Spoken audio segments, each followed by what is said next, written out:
It's week 2 and Missy Elliott is still on the bullshit. Her and her finger waves. Child, bye.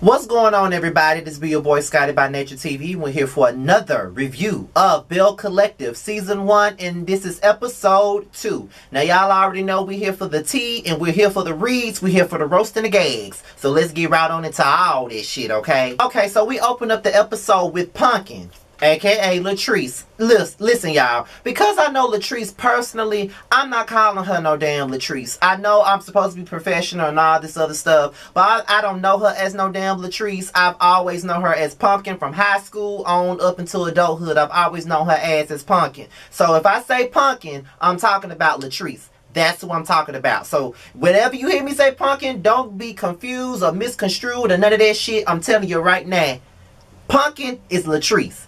That's who it is, okay? And for those of you who may be new in future videos, if y'all see somebody in future videos saying who is Pumpkin, y'all that's been watching me forever, please let them know who it is. Because I'm not going to be correcting myself every damn video. Pumpkin is Latrice. So apparently with everything that she got going on with her shop, with her hair and all of that stuff, she got a hair care line coming out. And I think that's always the next best thing to do. First of all, she started her business at the trunk of her car, put her hair in some vending machines, and like I told y'all before, she was all over the news for that. Like everybody and their mama knew about her and those vending machines. It was probably the smartest idea that anybody could have thought, because my ass probably wouldn't have thought about no shit like that.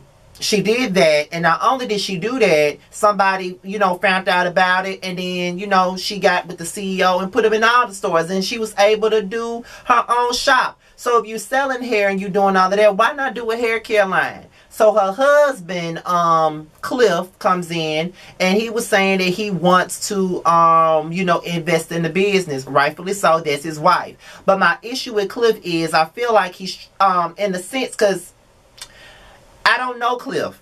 I know Pumpkin. I don't know Cliff. But all I can say is from a person on the outside looking in, and as a person that's watching the show, and as a person that actually knows her, I don't want anybody to feel like they gotta dim her light to make themselves feel good. At the end of the day, she started this from the ground up by her damn self. So therefore, nobody should be able to tell her how she runs her stuff. That's just like me.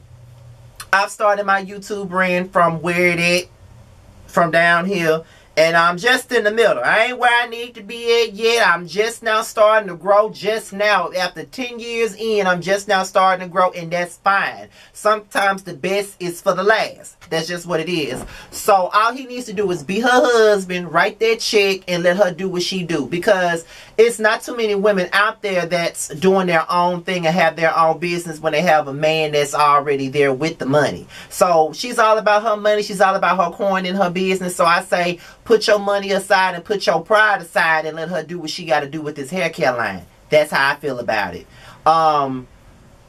Yeah. So that's just what I think about it. And you already know. And, you know, and that's why, you know, I try not to read the stuff online that people been saying because I know her personally. So I try not to read it because I'm like, oh my God, I hate to see the people going in. But I'm just going to be real. People have been giving Cliff the fever online, like on message boards and everything else. Supposed to be giving his ass the business, and we already knew they was gonna give his ass the business because he does on camera come across like he is controlling and wants to run her. That's how it comes across. Now, like I said, I know Pumpkin.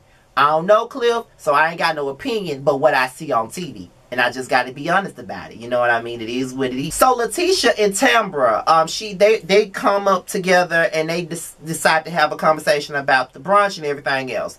So Tambra says she heard about what happened at the brunch and stuff, and Letitia is just still pissed off about the shit that Missy Elliott and her finger waves got started at that damn brunch. You know what I mean? And you know, Letitia was like, this was supposed to be about women empowerment and all this other stuff, and it turned into something else. It turned to something else because your friend with the super duper fly decided that it was okay for her to sit up here and, you know, do all this extra shit that she did. And it was just unacceptable for her to be a mental health person and have all these damn establishments and she rich and all this other stuff is really amazing to me. But I'm gonna get into why it's so amazing to me as we continue on. Now, Tamara is having a birthday party, and like Letitia said, she didn't even get to tell them about the whole Fair Street project and how she wanted them to be a part of it. She didn't even get to say none of that. So Tamara was like, well, she having a birthday party and she's inviting all the women and she don't want no drama at her birthday. And then, you know, Letitia said, well, I can't say that I know how they gonna act because I didn't expect for them to act the way that they did at my brunch, you know what I mean? But I would hope that they wouldn't, but I don't know what they're gonna do. And I think that's an honest answer. Hell, don't nobody know what the hell these hoes gonna do at this damn birthday party. We would hope that they would show that they have some sense. Well, I ain't gonna say they. We would hope that 1 Minute Man shows that she got some fucking sense. Cause Get Your Freak On show her complete ass at that damn brunch. That's what she did, child. That's what she did. So Sock It To Me is in her office and her best friend Essie comes in and they start talking about, you know, she starts going into how she got these 3 grandkids. They're all under the age of 1 and her son, who is 21 years old, got all these kids and she take care of the kids and the baby mamas. All I got to say about all of my grill is this right here. Girl, you a damn fool. Because ain't no way I'd be sitting up here taking care of all them damn kids like that. Them are not your kids. You got your own kids that you're taking care of, but then you turn around and you take care of 3 grandkids that are all under the age of 1 with 3 baby mamas. So he must have just been sitting up here slanging his shit all over the place into any damn body and not thinking about wearing no type of protection at all. That's how it comes across to me, and you sitting up here taking care of. But remember though, she rich. Remember, she rich. But according to a well-known Facebook blogger down in Jackson, he said that she's a fraud.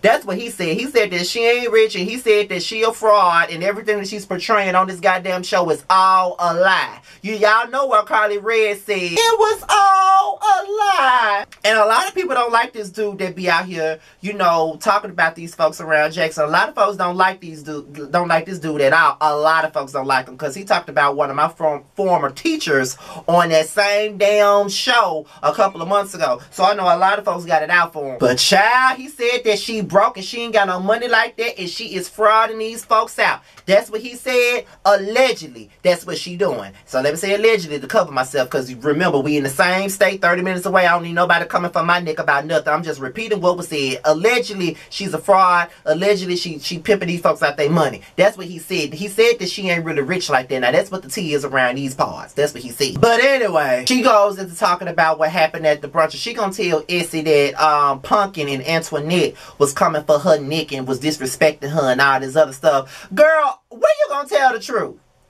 When you gonna tell the truth? I just want to know that, gossip folks. When you gonna tell the damn truth? Because to be quite honest, you came to that damn brunch with the intent on confronting Pumpkin about that damn hair that your fucking stylist probably set up there and swapped. That's what probably happened, and you don't know how to be a woman about the situation. That's what it is. Like, girl, you need to stop it with your fuck shit. You really do, because you started this shit. You want to be the villain so damn bad, and it don't make no sense. For you to be so rich, girl, you act so damn welfare-ish. It don't make no goddamn sense. And it ain't nothing against folks with no welfare. Because I've lived in a time where my folks had to be on food stamps. My mom was a teacher's assistant, so I know what it's like to be on food stamps. And I used to love them books. You know them little books of food stamps used to have back in the 90s. Child, my mom used to get me a book and my sister a book. We'll go to the local neighborhood store and rack up on some motherfucking junk food, child. Ooh, them were the days, child. Didn't even know we were struggling, but that's another story. But she just killed me with this shit that she's on. Like, girl, bye. You started with her. She had every right to come at your neck the way you came at hers. I'm not feeling you. 101 Dalmatian.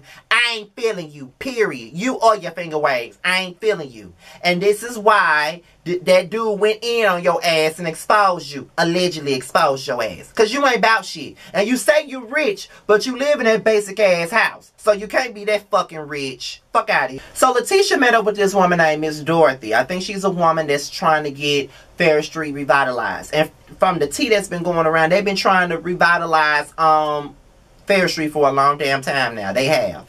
And she's just walking up and down the strip, and she's just finding out all this rich history of Ferris Street. And it's really like, it was great to hear that, because even though I'm from here, it was crazy because I never knew all this stuff. Like, I never knew about none of those restaurants or nothing like that. Like, I never knew, because for most of my time, as far as I can remember, Ferris Street was never nothing as far as I could remember.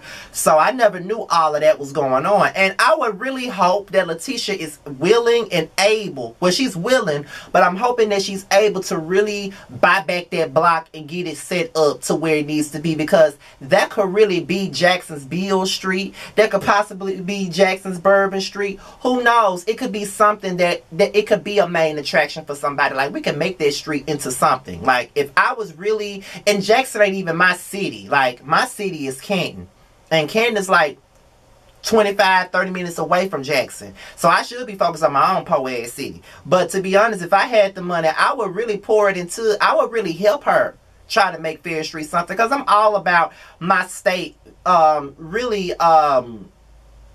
I'm all about my state moving up and moving forward, because we've been backwards for a very long time. And this is why people look at us as a laughing stock, because we don't never move up and we don't never do things like everybody else. We're always going to be a step behind, which is why at this point in my life, I feel like I got to leave here just to get to where I need to be with what I'm doing. And it's sad, but it is what it is. So I'm really hoping and praying that Letitia really does revitalize that strip and make it into something great for Jackson. Not only Jackson, but for Mississippi itself, because that is the capital city. That could be something for somebody to, you know, that could be something like Marty, you know. Girl, I got so many ideas in my head, child. That ain't even under my damn city. You know what I mean?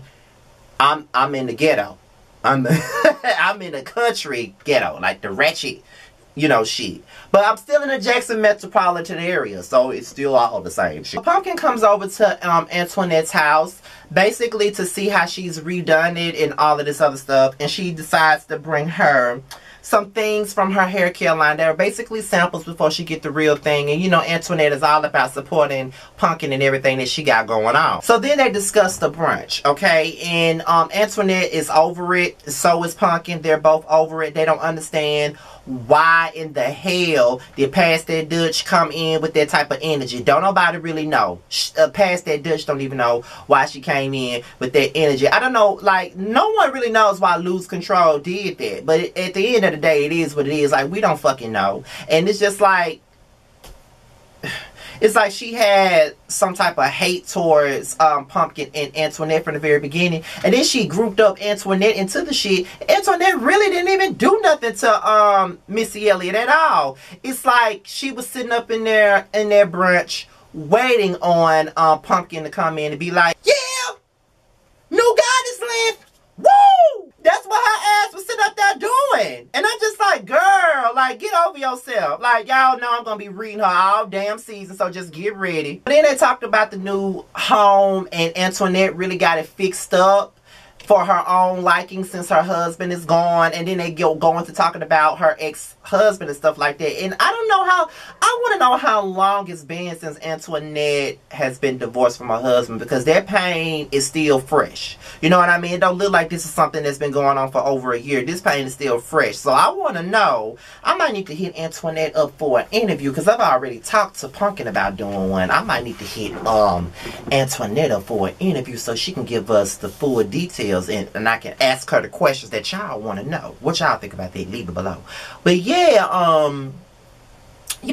like I think that there's a lot more to her story, and I hope we see more of it. So shout out to Carlos King for all of that. So Tamara and Ken, y'all know I was looking at their TV. I was like, I ain't never seen him before. Where he from? He from Jackson. I ain't never seen him. I like to see him. This is why Jamar be calling me a whore. But she was just talking about how she's 40 and how she want to start a family, but she wants to be with the right man, have the right situation, and her career was way more important than anything. And she said a millionaire, a basketball player, wanted to pay her $1 million to have his baby, but she said she didn't want to do that. And you know, I'm just like, girl, who paid? First of all, you should have took that money. not to have the baby, but to get yourself together, girl. You got too much damn. And I know that y'all filmed this shit in the summertime, and you know how that Mississippi heat is, and all that damn hair you got on your head, Tamara. All that damn hair you got on your head, Tamara. I know you burning up. Take this shit off. Like, less is better for you, girl. Looking like a damn looking like a damn diet Carly Red girl. Like, come on now. So then they go out to the baseball field. It's Antoinette and her friend Kaylon. Now, she chose Kaylon because Kaylon, you know, she met Kaylon and her ex-husband in college. And, you know, Kaylon saw the relationship flourishing from the very beginning to the end. So that would be the right person for her to bring. Now, for me, it's like Antoinette has gotten a lot of blowback as far as her views on racism and interracial dating. And that's something else that I feel like I should interview her about, because a lot of people have a lot of questions about that. She said that she's never experienced racism the way that she has here in Mississippi. I know that a lot of people probably would, you know, be eating it up, which I hate that she said that, but I can't take away from anybody's truth. The truth may be for her that she has experienced a lot of racism here in Mississippi. Me personally, I've been here for all 31 years of my life, and I've never experienced like a lot of racism like that. Like, it may have been one instance where it was very subtle, but it's never been what people make it out to be. But I don't know what everybody else's experiences is. But then again, I don't go nowhere where there's a lot of white people at it. That's just what it is. I know where the fuck to be at. But her friend comes out. They wanna hit the baseball or whatever, and it's emotional for Antoinette because she really loved this man, and I think she still got feelings for him. So that's why Inquirer Minds want to know, how long has it been since you've divorced this man? I know she's been getting a lot of criticism about that. People think that she only likes white people. They think that she only wants to be friends with white girls, and some people even said that they don't think that her and Pumpkin really know each other like that, and because they only hang out because of the show, because if it wasn't for the show, they wouldn't probably even be hanging out, because that's not Antoinette Steves, because she only likes white people. I don't want to judge her. That's why I want to interview her, because I don't want to judge her. I need to find her on Instagram or something like that and see if I can set that up. Because, you know, as a matter of fact, last week when Pumpkin went live with her, we actually talked for a short time when I was on that live. But I'm gonna see what I can do on that. If y'all want me to interview Antoinette, please let me know right now, because ever since I've spoken to Pumpkin about doing an interview with her, the Antoinette interview kind of been spinning in my head too. I want to see if I can pull that off, child. So we get into Tamara's birthday party. Everybody's coming in, and Pumpkin and brought her man with her, child.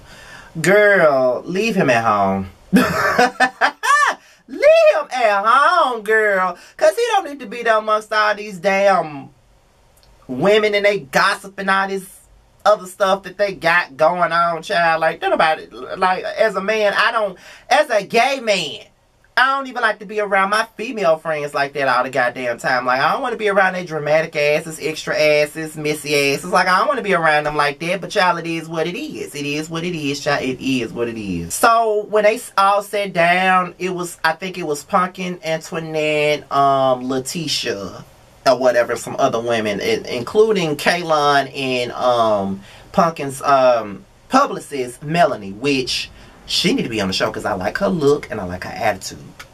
I want her on the show. However, Pumpkin spoke her piece about the situation, and she basically said that she really didn't appreciate how she tried to come for her business and things of that nature, and how she don't even know her. And that's true. None of us know who the hell she is. So it's just like Letitia was like, well, you know, she does this, she does that, they're not really socialites. And then Antoinette said, what Marie do? Bitch, when Antoinette said what Marie do, I hollered at the goddamn screen. I'm like, yes, Antoinette with that subtle shade. Yes!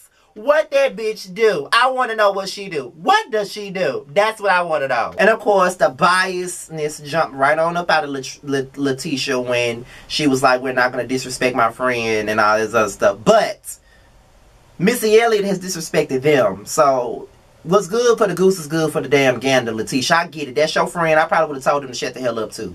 But at the end of the day, like, let me not be biased, because I just don't like Missy Elliott. I don't. Mr. Mina need to have a seat because she's been doing way too fucking much, honestly. So then, Missy Elliott walks in with her friend Essie. You know, the finger wave twins. They come in. And the first thing Misdemeanor saying is how good her outfit look. And how good she look and how it fits her curves. And she's just all this and all that. And I'm just looking at her like, girl, that outfit didn't. No. But you know what? If ain't nobody else gonna be full of you, you may as well be full of yourself, right? Yeah. So then when she walked in, Pumpkin looked at Melanie and said, yeah, that's her. That's Marie. Yeah, that's her. That's her.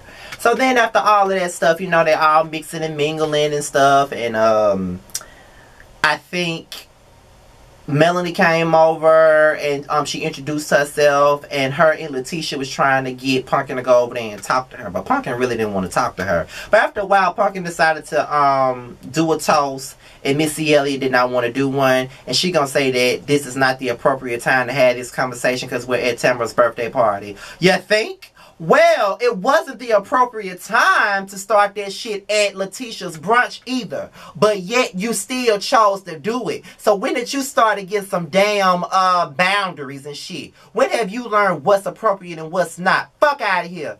You just want to be an asshole. You want to be a bitch like you was at the last event. That's all it was. And I'm not with it. Like the nerve, girl. The nerve, girl. The fucking nerve. Fuck out my face, Missy Elliott. Fuck out of here. Ooh, girl, all I could say while you were sitting at that table being an asshole to Pumpkin while she was trying to give your ass a damn olive branch was this right here. I want to get to know you so I can show you. Put a hurting on ya like I told ya. Give me all your number so I can phone ya. Your girl acting stank, then call me over. So even after all of that, Letitia just really pulled Marie to the side and called her out on her shit, basically saying that she's bigger than that. And I ain't gonna go for the joke. I'm gonna leave it there. But girl, you're supposed to be a professional. And my thing about it is, it just goes back to when Antoinette was saying what she said when Letitia decided to take up for her. You're supposed to be this big ass professional, but when you're not at your clinic or wherever the fuck you got, you don't know how to act and you want to be an asshole. That's what it is. The girl was trying to give you an olive branch. It ain't about being fake. You can't be that fucking mad about some damn hair. Girl, you look better with the finger waves in your head anyway. And that shit is trash too. But it is what it is. Like, girl, bye. Have a seat with your rich ass. With your unrich ass. Have a seat. Because I'm sick of your ass. Like, you really trying. You trying very hard, honey. You trying very hard. And it ain't working. It ain't working. It ain't working. It ain't working. Because ain't nobody falling for it. We don't know you. We don't know you, girl. We from Mississippi and we still don't fucking know you. We don't know you. You need more people. And Letitia and Antoinette, they decided to move forward. Antoinette told her how she felt in her face, as you should. Letitia said how she felt in her face, as she should. They both said that they talk shit about each other and they moved the fuck on. But Letitia still wants to make sure that Pumpkin and Missy Elliott make up. And that ain't gonna happen. Tamara decides that she wants to make an announcement and just say that they the hottest in Jackson, Mississippi and all that Who Shot John stuff. Cute. And then Missy Elliott talking about some women's heart aren't in the right place when it comes down to empowerment. Girl, you're not empowering anybody. You're not really empowering yourself. Because if you really empowered yourself, you wouldn't even think that you was the flyest thing walking in them ugly ass outfits. But that's neither here nor there. With that being said, you guys, this is my review on the Belle Collective. Be sure to like, rate, comment, and subscribe. Be sure to follow me on all social media. It will be at the bottom. And make sure you leave your opinions below. And do what it do. With that being said, y'all, your boy Scotty by Nature TV is out of here. Peace out.